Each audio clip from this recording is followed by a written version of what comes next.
How's it going, everyone? This is James from James Films. So excited to have you joining me today for this tutorial. So for today, we're going to be using exclusively one add-on, which I've linked here in the description, from an amazing creator who goes by the name of B Production over on the Blender Market. They make a bunch of really great assets. The one we're going to be focusing on today is called Vegetation. It is a tree and plant animation library, as you see here in front of me on the Blender Market. And it comes with a whole host of assets, including all kinds of different bushes and trees, lily pads, even like topiaries and stuff that you can use to fill out your gardens. They're all fully animated, actually. With just a couple clicks, you can get them working and looking really great. I always love finding new nature assets, and I was tipped off to this one a few weeks ago, and I've been playing around with it a bit, have been using it quite a bit for some of the renders that you see over on my Instagram and Twitter. And so I thought I would do like a little fun walkthrough here to show you kind of how to make this and kind of how to make it happen. We've got one of my cats behind me here observing the process, overseeing it.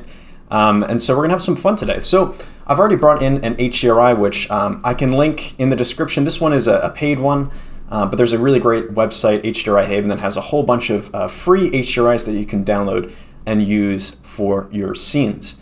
So what I like to do usually in Blender is split my viewport up so that I have kind of like a working area. So if you're just using one monitor, that is. Usually I use my second monitor, but I've got that one up currently for the streaming here. So for this, if you're using just one monitor, I like to have like my left side as like the viewport kind of working area. And then my right side here, I tend to like to have as the rendered mode so I can kind of see what's going on. And so I'm actually going to switch over to cycles. I'm going to use GPU rendering, and if you have a NVIDIA GPU that is able to do optics rendering, I encourage you to check on the denoising and then click onto optics denoising here. It just really fights through a lot of the noise and particles that you see in your viewport and makes it easier for you to actually see what you're doing in real time, which is always great. We like to see, you know, kind of the process of the piece coming together. So I found that that is pretty helpful to do. And so let me just actually kick this over to render view, and you're going to see pretty much nothing besides this HDRI that's going on here. So what I like to do also is set up my camera at this point, and for this one, let's use a resolution of 1200 by 1500 pixels. Here, you can always make this larger if you need later, or resize this differently, do it horizontally. Have fun with it, really explore, and make what you want to do for your scene. For this one, I'm just kind of sizing it as if you're going to be posting this over on Instagram, which I know a lot of people tend to do once they share their artwork out. So we're going to keep that there for now. And what I like to do is actually just reset all of the position and rotation on my camera. And I do that by hitting Alt-R, which clears the rotation. You can see this little icon come up here. And then Alt-G, which actually resets its location as well, right to the center point here of my render. And so I'm going to click over onto the right side of my viewport here and press 0 on my numpad. And now we're actually looking through the camera on this right side. To kind of get our camera centered on the XY plane, the red and green lines you here see delineate the XY plane, I'm just going to hit RX and then 90, and then we're going to pop that up. So now we're actually looking through as if we're looking off into the horizon of our scene here. I'm just going to hit G to grab and then Z to constrain that motion to the Z axis, pull this up just a little bit above our horizon, and I'm going to pull this back out here. And so now let's just start having some fun with some of these add-ons. I'm going to actually just clear the guides and stuff here for a second. And let's just turn up our HDRI strength just a bit. Probably will eventually swap this out with an actual image from a site like Unsplash, where there's royalty-free images for you to use for your renders, for anything. But for this one, let's just start off by adding in some of these assets and kind of frame them up so we've got like a little bit of a scene, like a little bit of a nature scene going on here. So I'm going to scroll down here, and there's one that I kind of like to use. It's a shrub, but it kind of fills out the base quite nicely. And then we're going to use a couple of the rocks that also come with this add-on. If I scroll a bit further down here, you can see there are some really nice rocks and bushes and stuff that we can actually use for a scene, as well as some stumps and stuff, and a whole bunch of trees. And what you'll see in a second here, when you actually add in these add-ons, or these assets rather, every single time you add a new one in, it actually randomizes it. So let me just, for example, add in this bamboo tree here. I'm going to just shuffle this off to the side for a second now so you can kind of see what I mean. If I go to actually add in another tree, it actually randomizes it. So every single time you add in a new plant, it is going to be different from the last one. So you can actually just use the same button over and over again. It kind of randomizes its position, scale, rotation, and kind of the different elements of it so that it's actually like different. So you can kind of just stitch a whole bunch of these together really quickly, so you actually have a scene and you can fill it out just like that. And so this is, you know, just using the same asset really over and over, but just having that just slight randomization is enough to really make it different enough so that it tricks your eye into thinking that it's something different. So this is really fun to play around with as well. So we'll be doing that in a second here. But first I just want to have something kind of in the base to set my scene. And let me just actually add in a plane just so we kind of have an idea of what we're looking at here. So if I just add in this plane just as our ground level here, let me just tab into edit mode here, grab this back edge and hit GY and just kind of stretch this out a bit more, and then maybe scale this a bit on the X-axis so that it kind of fills out our horizon a little bit more. And so what I'm going to do here is start to kind of fill the space out with a mix of these like little bushes, these little shrubs here. I'm just going to add one of these in to start here. And I'm going to use a mix of these as well as a mix of some of these rocks to kind of fill out like maybe like a little pathway or something here. And we're just going to add another one of these in. And so now see we have a new one here. It's kind of randomized. We've got these little kind of rocky, mossy little lumps, which could be, you know, kind of banks of the river or something like that. And so if I kind of scale that along like this a bit, you know, this is adding a little bit of difference to it. Sometimes instead of adding a new tree or something like that, I'll just hit Alt and then D on my keyboard, which actually makes like a linked duplicate. So you're actually saving some geometry. It's only instancing the one original object. So you can kind of just scale and duplicate these and rotate them around to fill out the scene a bit. I'm just going to do this a couple times to kind of fill out like the base of our scene as if we're kind of looking through, you know, kind of like a water, you know, like a mossy canyon or something of sorts here. And so I'll just kind of fill this out like a bit into our scene. Doesn't need to be perfect. I can always kind of come back and revisit this a bit more. But what I'm going to do now is actually add in a couple rocks here as if we have kind of like a little bit of a variation to this base. And actually, before I do that, what I'm actually going to do is subdivide this plane a couple times and just kind of give us like a rough sculpt of how we want this to look, right? How we want this kind of riverbank here to look a little bit. So I'm going to go over into sculpt mode after subdividing that a couple times. And I'm going to click on this inflate brush, which I like to use a lot. A little shortcut here to scale up this brush without having to go all the way up here to this radius thing and up and down. Just hit F and then move your mouse to the right to scale it up or to the left to scale it back down. And then if you actually hit Shift and F, it actually adjusts the strength that you see up at the top, this value up here. It can just adjust that strength, the fall off of it, so that, you know, if it's all the way up here, there's no fall off whatsoever. If it is all the way down here, it is nothing. We're not seeing anything because there's no strength on this. So I'm just going to move this up a bit here and kind of adjust the strength a bit. And so let's just kind of play around here a bit with our viewport and kind of make some interesting objects here. This is not refreshing for a second for us here. Let's just click that off. Okay, cool. So I'm going to kind of scale this down a bit, and then I'm just going to kind of use a little bit of brushwork here with my mouse. If you've got like a tablet or something, this always makes the process like a little bit easier, and switching off render view kind of helps a little bit here too, as you're kind of just filling things in here. So I'm just kind of rough blocking in where I kind of want to place some of these rocks to make my scene look a little bit more interesting here with kind of some rocks in this riverbank of sorts. So I'm just going to kind of fill in a little bit more here, maybe put some little bumps here and here and here. And that is looking pretty good to me. Maybe a little bit more in this foreground here to kind of lead our eye into the frame. And that looks pretty good to me. So let's go back to object mode and shade smooth on this just so that it's not as blocky as before. And then I can actually go to the rock objects here. And you see we've got a whole host of these really great objects here. And so you can just pick any one of these and then just add them into the scene. And I'm just gonna select this rock and kind of position it around sort of where I want it in these little kind of bumps that I've created here. So you've kind of got like a little bit of a riverbank feel to it, right? So let me add in like another one of these as well. And let's grab this one and maybe push this back over here.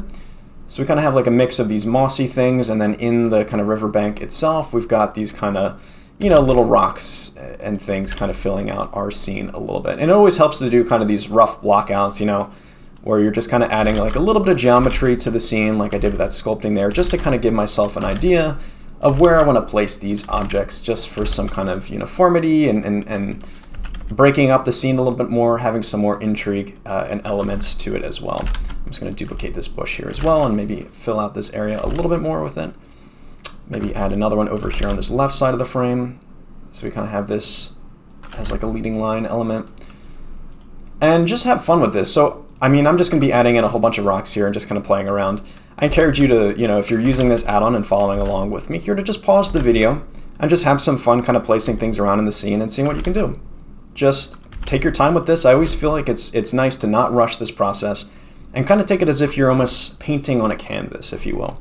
I think it's a really enjoyable process to just kind of place these things around here, scale and rotate to add a little bit of differentiation between the different rocks in your scene, and just really enjoy the process. I can't state that enough. I think just slowing things down and really just enjoying the process of building things out in 3D and just kind of marveling in what you're creating. You're building an entire scene from just polygons originally. You started with the default cube here in Blender, and now you've got something going. You've got some interesting rocks, you've got some trees and things here just with a few clicks. And this is a challenge I like to do for myself sometimes here, where I'll just pick one add-on, for example, this one here, vegetation, and just try to build out these scenes, just using some rocks and primitive shapes and things like, cubes and deforming planes, just to kind of make an interesting scene with just a couple little elements. And it's always a lot of fun. It's a challenging process at times. This add-on really makes it quite easy for me, frankly, to build something really nice, just because there's such a diversity of these different assets that I can just tap into with just a couple clicks to really get the scene looking nice. So now I'm at a point where I have a basic composition here. I start to have some elements working. I kind of want to refine my lighting a little bit. And this is something that I've talked about a lot in tutorials that I always come back to quite a bit throughout the process and kind of fine tune and tweak things. And it really is, I think, one of the most, if not the most important aspect of a 3D render is your lighting. It can really just take your renders up to just another level of realism if you're going for that, or just really in general, if you're working on any kind of 3D projects. Lighting really can tell a story. It can direct your eye through the scene. It illuminates certain objects. It hides other ones if you're just kind of casting shadows on things. So really take your time and work through these. And as I've talked about before, I do like to start with an HDRI as kind of like a paint splash, right? Just to kind of fill out the scene, add a little bit of color. But I really don't think an HDRI is always enough for the scene to really add good lighting into the scene. I think it's helpful to, if you're just doing exterior shots, at the very least add a sun lamp. Sometimes you'll need additional point lamps or area lights to direct light to certain parts of the scene that are a little bit dark or kind of cast in shadow, because that could cause some kind of noise when you're rendering things out. For this scene, it's fairly simple, and it's going to be an exterior only scene during the day, so I'll just need a sun lamp here to kind of add a little bit more directionality to the light, some more intensity, because if you'll see, my HDRI is currently at a strength of 4, and it looks really nice and believable in our scene. And I can actually open up the shader editor here and switch from object to world. And you'll see that we actually have a node set up here for our HDRI. This is an image texture here with our HDRI plastered on it. And so if you have the Node Wrangler add-on enabled, you can hit Control and T on your keyboard, and it plugs in a mapping connected with a texture coordinate node into your HDRI texture. And what I like to do sometimes is rotate this around so that I've got the lighting kind of where I want it generally splashed on the surface. I think it's a good step to do this one first, just so you kind of have an idea of generally where you want the lighting to come from in the scene. So I see that the sun is sort of like right there in our scene. So if I kind of pull it right there for a second, that looks pretty good. Maybe I'll actually adjust the location a little bit on the Z axis so that you see it's really hitting these rocks nicely. So now what I'm going to try to do is actually add in a sun lamp and really enhance that directionality and that splash of really nice lighting on this side, and maybe that kind of little glow that you see here on the plants. So what I'm actually going to do first is actually go over to my Render Properties tab, down here to Film, which I think my head is currently hiding. There it is. And then click on Transparent. So that just hides our background here. There's just a lot going on with that HDRI, so it's just nice to get that out of the way so we can kind of see a clean slate here to work with. So what I'm actually going to do now is add in a sun lamp. And let's bring this up here just so we see where it's going. The position of the sun lamp is irrelevant. Really, the only thing that matters is where this massive line is pointing. And so you want that pointing to where the lighting is going to be for your HDRI as well. And I believe there are add-ons that can kind of help this match up automatically. I just like to do this manually because sometimes it doesn't always work the best that way. And it kind of gives you a little bit more flexibility to kind of change and tweak things as you see fit. I'm going to give it a little bit of orange hue to it. And let's just crank its strength up to something like 15 just so we see really where it's going here. And let me just turn this over by hitting R-Shift-Z to constrain this motion to the XY plane. And you'll see that is looking pretty good. It's complementing our HDRI pretty well. We're getting some splash of color and light onto the side here. Currently looks really blown up because this is just a pure white plane here with no texture on it. But we'll fill that in due time and kind of get the scene working a bit better. But for now, this is looking pretty cool to me. Just for some organizational peace of mind, what I tend to like to do is just group all of the similar assets together just for reference, so I can turn them all off and on and I know where they are. So I'm just going to click on my rock and go down to rock 10 with the shift key selected, left click on this so we have all of them, and then just press M on your keyboard and then add them to a new collection. We'll just call this rocks. Keep it simple. I'm going to do the same thing with the shrubs as well. Let me just select all these, hit M, and add them to a shrubs collection. And what you'll see is there's all these animation controllers here that are hidden as well, because these actually do have animation to them, so you can add that in. You want to come on up, hello, say hello to the camera. This is Apollo. He is my animator in training. Add in some, let's add in some trees here to kind of fill out the scene a bit. And I want to show you something cool with these trees as well here. Just if you're trying to make scenes from different seasons and whatnot, you can have a lot of fun with these and kind of play around with the textures really simply with just a couple clicks. So for example, let's just pick this fiddlewood summer tree here. And if I can add it to my scene, it'll take a second here to load up. And there we have our tree. This is looking really nice. So we've got a nice kind of tree added in here. Kind of place it over there in our scene. What's really cool though is if you actually go into the texture of this tree, you have a couple sliders here, and this allows you to adjust the seasons of this tree effectively. So if I turn up the autumn, you see we now have an autumn scene. I can do the same thing and kind of turn up the spring, so it's a little bit kind of, yellowish, greenish color. We're not quite to that full green that you see in summer. And then winter you can also kind of turn up as well, and it brings the leaves off the tree as well. So that's something fun to kind of play around with a bit. I do like the green color. Maybe I'll introduce just a little bit of orange tint to it as well to kind of match the lighting as well. And let's add in another one here, and it will randomize it for us as well. And we can put this on the left side of our frame as well and kind of frame out the scene a bit better here. So I really like how this is looking. We're starting to get some interesting directionality to our scene and kind of really dragging your eye into the frame really well. So that's looking really cool. We're getting somewhere. We've got something working pretty well here. Let's add in a few more of these trees as well. Let's maybe add in a maple tree, a Colosseum maple summer tree, just to fill out the back of our frame a bit better here as well, just so that this is kind of leading your eye a bit deeper into the frame. And we've got like kind of more going on here way back in our frame. Even if this is off our plane, it still is kind of dragging our eye deeper out there. And while we're at it, let me actually use a built-in add-on. This is maybe cheating a little bit here since we're not using everything in vegetation here, but this is an add-on that comes with Blender, and it is a really fun one to add in landscapes and stuff to your scene really quickly. So if you don't have this one enabled, go over to your add-ons and type in a.n.t. It is the ANT landscape add-on. You just to introduce something into your scene, hit Shift A to bring up your object selection here. Go over to Mesh, and then you'll see a new tab called Landscape. And if you click on this, it will bring up a whole host of operator presets and different things. You see it's added in this kind of rough mountain here. You can play around a bit with the subdivisions and the mesh size here a bit. It also, like I said, has these operator presets. So I'm going to use one of these to add in kind of a rough mountainous type thing in the background of our scene here. And again, have some fun playing around with this and kind of see, which one you like, which one works. Maybe I'll check out what this ridge one looks like here. It kind of takes a second to chug through and render out what that looks like. This is looking pretty nice. Let's see what the mountain one looks like. Maybe just test that one out. And this might be the one that we go with, I think. Yeah, that looks pretty good. It's not the highest resolution. If you do want some high resolution maps of displacement maps for mountains, I've actually created a whole bunch of really cool ones in a program called World Creator. And I've slowly started releasing them over on my Patreon page, which is linked in the description. I've got a whole bunch of really fun ones that I use quite a bit for my renders to add in some very detailed mountains. So if you wanted some of those, they're over on my Patreon. So let's just add some of these kind of into the background. And what you'll notice is if I'm pushing this really far back here, it just kind of clips away. And if you see that happening, go over to your camera, click on your camera properties, and you'll see there's this clip start and clip end.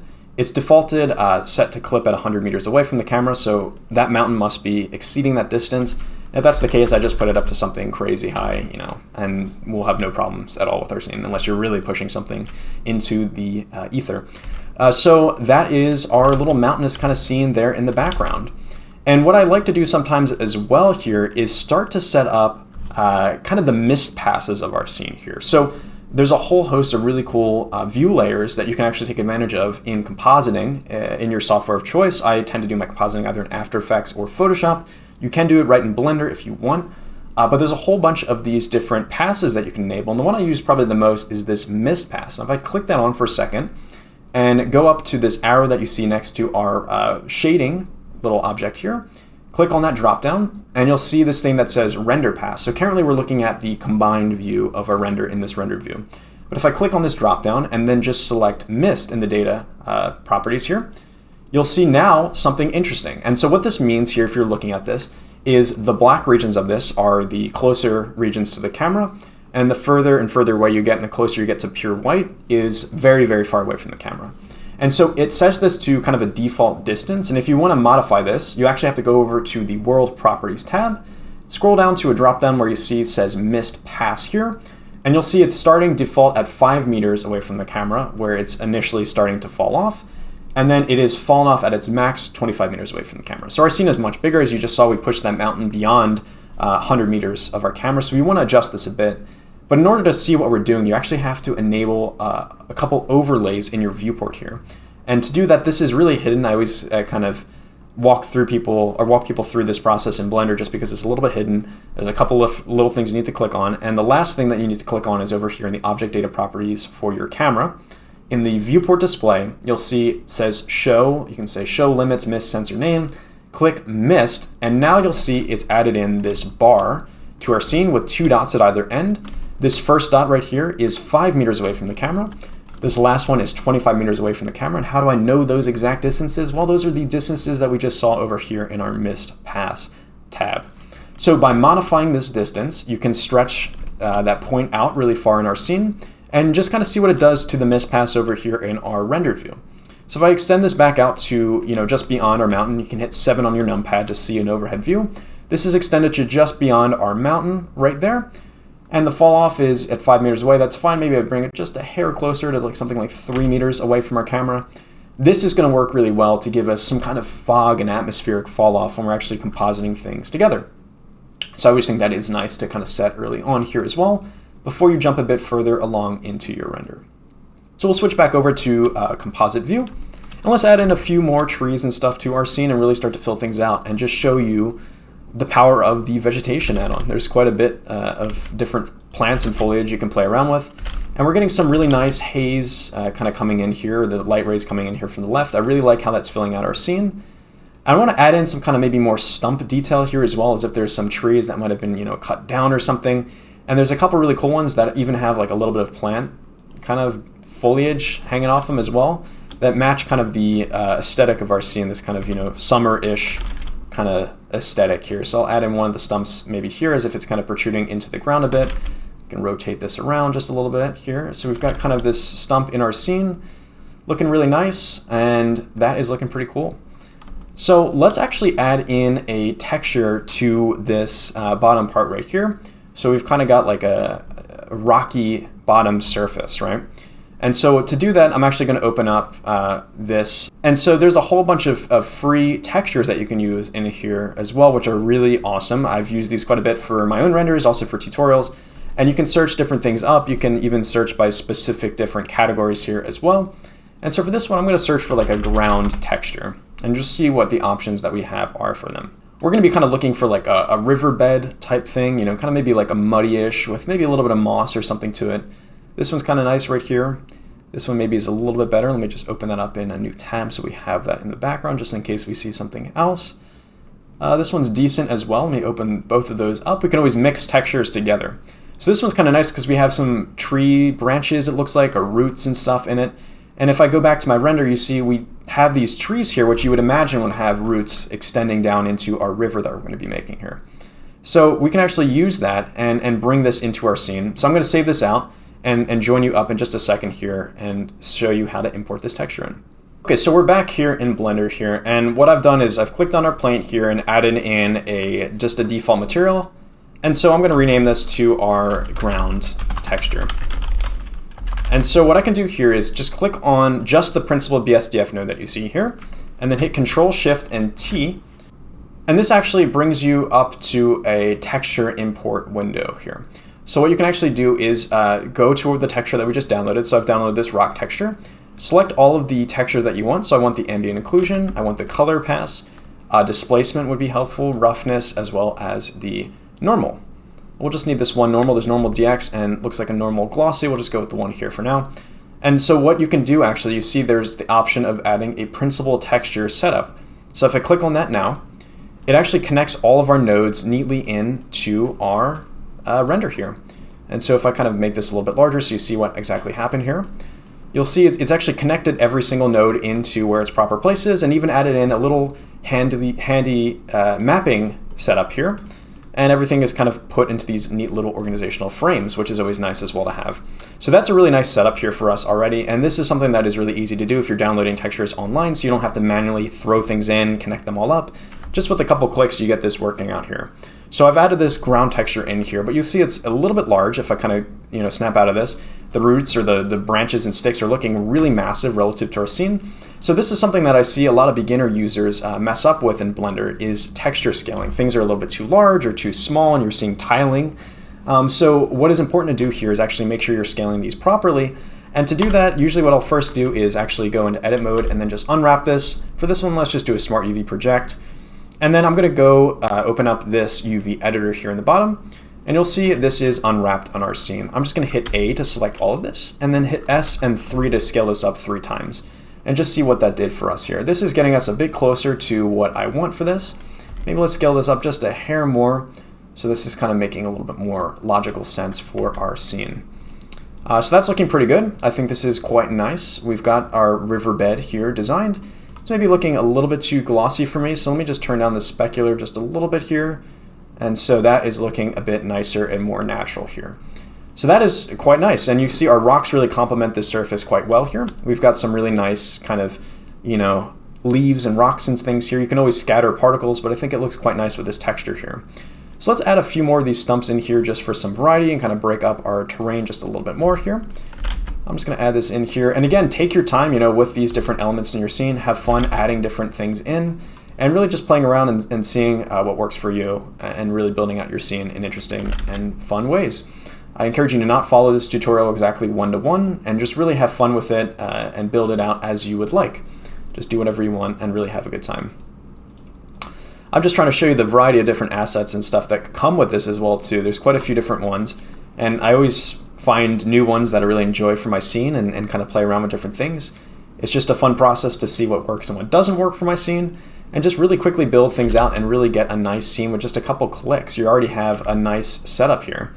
So we've got a pretty cool scene going here with some really nice details, some nice trees and different things in our scene. And so let's just add in a plane for water here as well. So I'm just going to add in another plane here, and let's just scale this up a bit. Let me go to top-down mode here, and let's just pull this all the way through my frame, and let's just bring it up on the Z-axis here, so that is kind of, halfway there. It's looking pretty nice. Let's maybe extend this back part all the way back out here to our mountains and beyond. So we've got kind of this like reflecting pool here, and let's scale this along the X-axis as well. And let's just name this as well, so we are not looking at plane 1, plane 2, whatever. This is just going to be our water surface plane. And so for this one, let me just subdivide it a few times here. We're going to actually add in a little bit of displacement to this, just a hair. I think it's nice to kind of add in a subdivision surface modifier on top of this, a displacement modifier. Let's add in a new displacement. You'll see it's clipping through the floor, so let's click our mid-level to 0 again.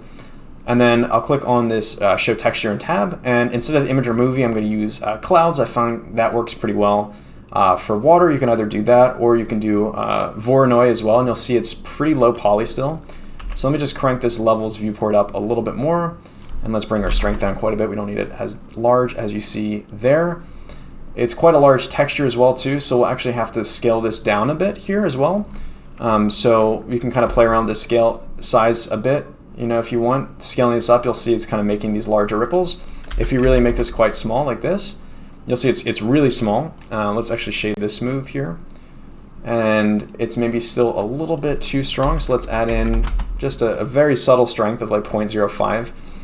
And that should probably be good enough. Let me add in just a little bit more displacement here.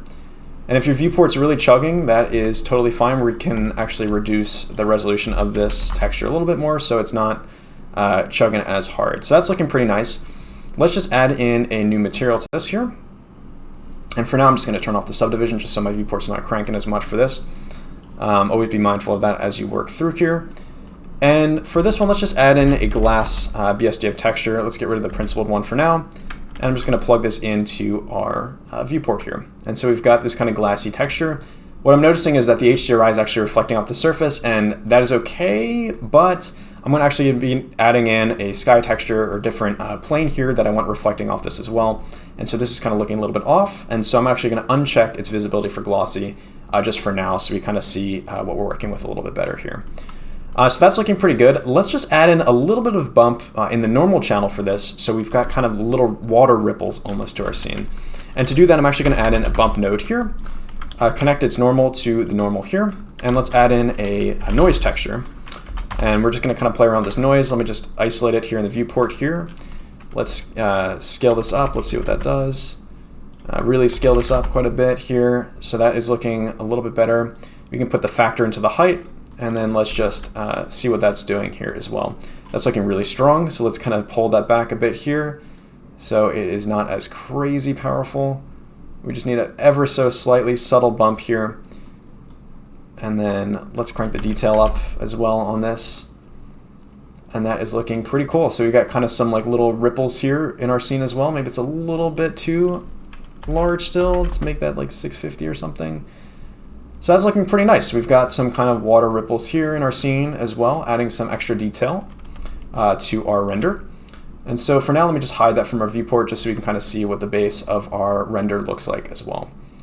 So we've got everything here looking really nice. I've actually downloaded 2 additional textures that I've linked in the description here from CC0 Textures for our mountain.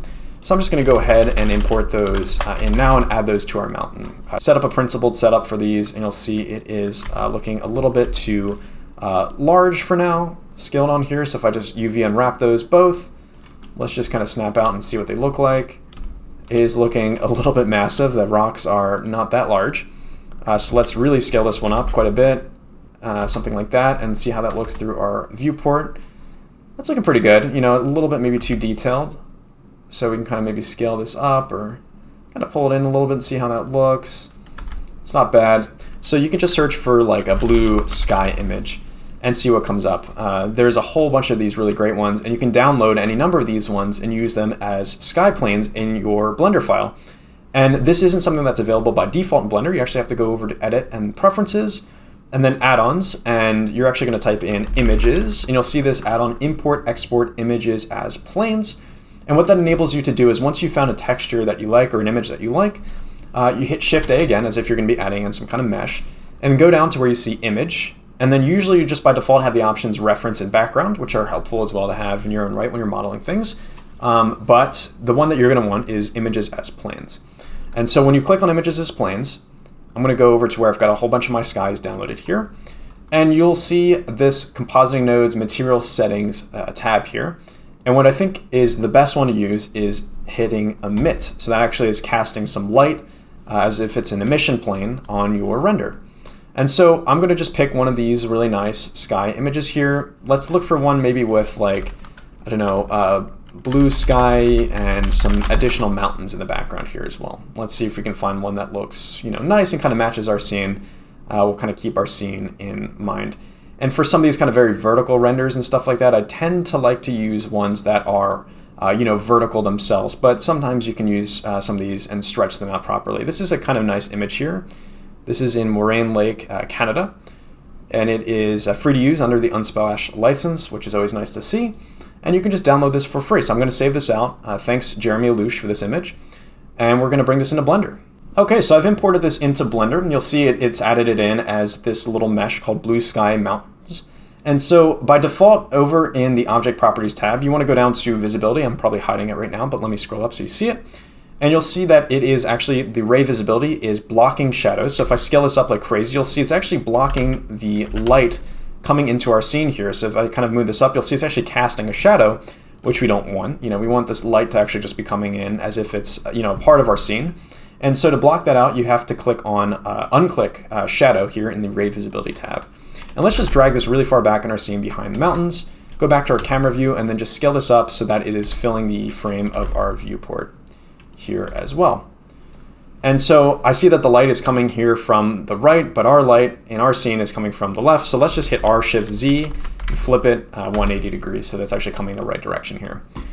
And you'll see it's not really quite matching our scene. It's like a little bit too saturated. It's kind of saturated blue here. So I'm just going to add in a hue saturation node here, connected to the color output of our blue sky mountains. And let's just bring this back to something like 0.8 and see how that looks. It kind of washes it out like a little bit more, maybe 0.7 is a bit better. And then I'm also noticing that it is maybe not quite bright enough. We kind of need to wash this out a little bit more for the distance that it is away. So you can actually go to where it says emission strength here and kind of crank this up a bit here so that it is kind of looking a little bit more nice and kind of washed out, as if there's like, you know, this mountain really far off in the distance in our scene. Maybe that's like a little bit too washed out. And now we can probably bring back some of that saturation again to add it to like 0.85 or something. So this is looking quite nice. So let's at this point just kind of fill out the rest of our frame with some, you know, elements from the add-on here. Let's add in a couple more trees. I'll pick this Fiddlewood Summer 2 variant for this. We've added a couple of these already, but different variations. So let's add in another one of these and kind of fill out the right side of the frame a bit more here. So there's kind of like, you know, some dense trees and foliage there. And let's maybe just add in another one of these as well and fill out the left side of this frame here where that mountain is in our frame. And I'll just pull this over here. So we're casting like a nice shadow that way. Let me pull this up a little bit more and over so we actually see the trunk of it too. So that's looking pretty awesome. If we want to add in a few garden plants and like little bushes and shrubs and stuff to the water's edge, that could be really nice as well too. We can add some of these Libertia formosa to our scene as well. And what I've always enjoyed about these add-ons is learning all of these new plant species. I do have quite a few plants, as you can see behind me, in my own space here. So kind of playing around and making renders here has actually made me a little bit of a botanist. I'm something of a botanist myself. So there is that as well, which is always interesting to know with these different things. I really feel like I don't know necessarily how to take care of all these kinds of plants if I were to ever open up a botanical garden of sorts. But, you know, it's cool to know that they exist and that there is a lot of different variations of plants and foliage and stuff out there, and that people are making cool 3D models like B Production is here of these different assets. So a lot of fun, really cool to kind of play around with these plants and add them to the scenes, you know, make it happen. So this is looking cool. We're getting some really nice variation here with these different kinds of plants here. This is looking pretty cool.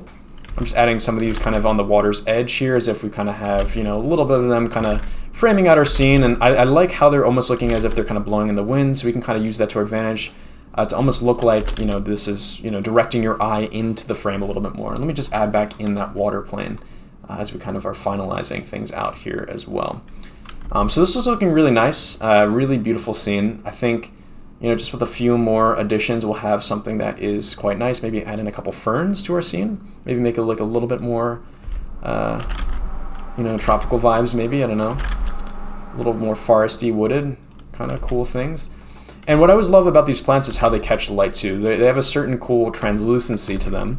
And so you can kind of see as the light kind of kicks through them, you get a really interesting glow and variation on the leaves across the render, which is always really nice as well. I think that's always really a fun detail to see with the renders as you're kind of building these out and making the scenes.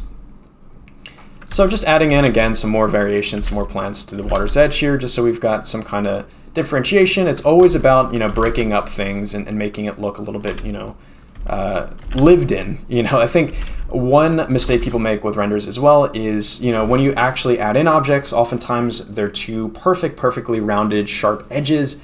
You kind of have to break things up a bit, you know, add a little bit of, you know, disorganization, add a little bit of entropy to your scene. I think it adds realism when things aren't exactly perfect. You know, it's stuff in nature.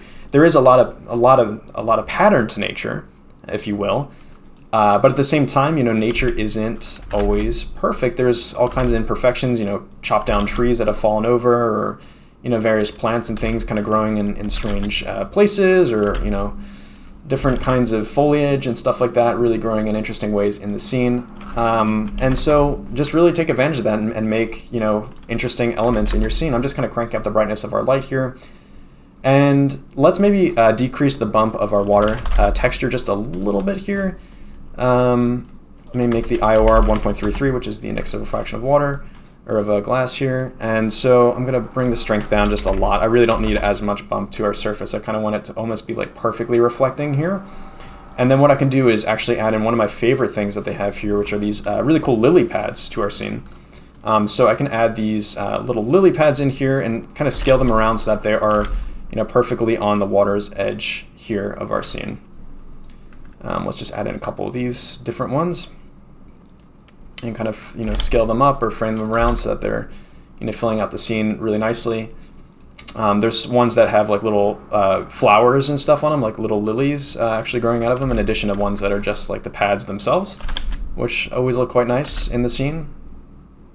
But you just have to make sure that they're just perfectly on that water's edge here, otherwise they look a little bit unnatural if they're kind of clipping through the ground or something like that. So I just add in a couple different ones of these, a couple different variation. Where's this guy here? This is this one. We can kind of add these in. Just kind of scaling things up here, making it a little bit differentiated in our scene. Rotating and scaling and pushing and pulling. It's always fun to do this. This is like a really fun kind of final step of just breaking things up and adding a little bit of imperfection here and there, adding in those extra little details that really make your render exceptional, really take it to the next step here, really take it to the next level. I think this is where you kind of separate yourself from other people in your render creation by really adding in those extra details. To take your time with this, again, at any point, if you feel like you need to stop the video and just kind of take some time to explore and add in different elements to your scene in interesting ways, feel free to do that. I think it's really a nice step to just kind of relax and put on some good music and just vibe and make a really cool, fun scene. So this is looking really nice. Maybe a little bit too dense here, but what I'm going to actually do is add in a bit of volumetrics to our scene. I've talked about how to do this in the past for videos. It's really simple here in Blender. What I'd like to do is just add in a massive cube to my scene. I'm just going to tab into edit mode, scale this up like huge. Go over to this object properties tab, and for visibility or viewport display, I'm cutting off right now. Just display it as wired so you can actually see where it is in your viewport. It's still going to show up as black in our rendered view because we don't have a texture added on it yet. But we're actually going to be adding in some volumetrics to this in just a couple clicks. So let's just scale this up so that it fills our entire scene out. Oops. So that's looking pretty good. Maybe let's pull this up a little bit higher here. It's massive. I like to make these quite large in our scene. And with the addition of the mist pass here too, this really makes it look quite nice. Let me just move this up just a little bit here more precisely. So that's just right in front of our camera. Okay, so now I'm going to add in a new material here. We'll call this a volume. And by default, it's connected to principled BSDF, which we don't need. We actually want a principled volume node. And so let's just select that principled volume and hook that volume up into the volume and the material output. And you'll see it's really dense by default. Density of 1 is a little bit too extreme. So let's crank this down to like 0.1 for now and see what that does. If you increase the brightness, that actually kind of brightens up, or increase the, the brightness of the texture, that kind of increases the visibility of our overall scene as well. And let's just add in just a hair of this orange hue to it. That's still quite dense, so let's bring this density down a little bit more to like 0.03, and that's looking quite nice already. Maybe 0.01, let's see how that looks. And that's looking quite nice. We've got some kind of, God rays coming in here off the left. We just see our mountains deep in the distance there.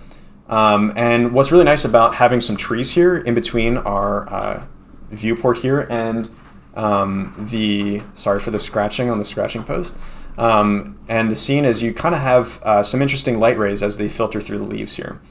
And what I really like to do is crank the sun lamp up. Don't feel afraid to really crank up the strength of your sun lamp here, because what you'll see is it really just enhances this amazing glow.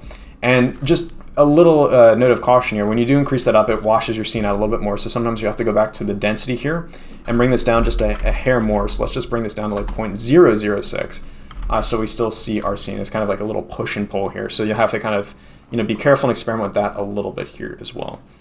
And that is pretty much our scene. I think this looks really, really nice. And so just for some render settings here as well, I'm rendering on the GPU because I've got an NVIDIA GPU here set up. I've got denoise selected, and I like to do, optics or open image denoise both work pretty well. I tend to prefer optics. I feel like a little bit more for how it looks, just a matter of personal preference.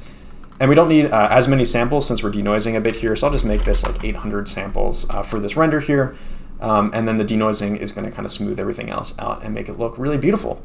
So at this point, you can just hit render on your keyboard, hitting F12 on your keyboard if you're using PC. So with just a bit of editing here over in Photoshop, this is the final piece. I'm calling it a day here with this one.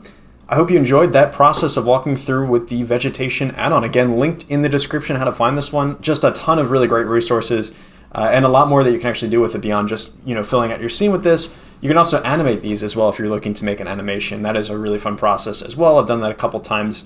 To really add that extra bit of kind of windy photorealism to your scene as well. So definitely enjoy playing around with this a bit more, and I hope to see you on the next one as well. Thank you so much for joining me, and I'll catch you later.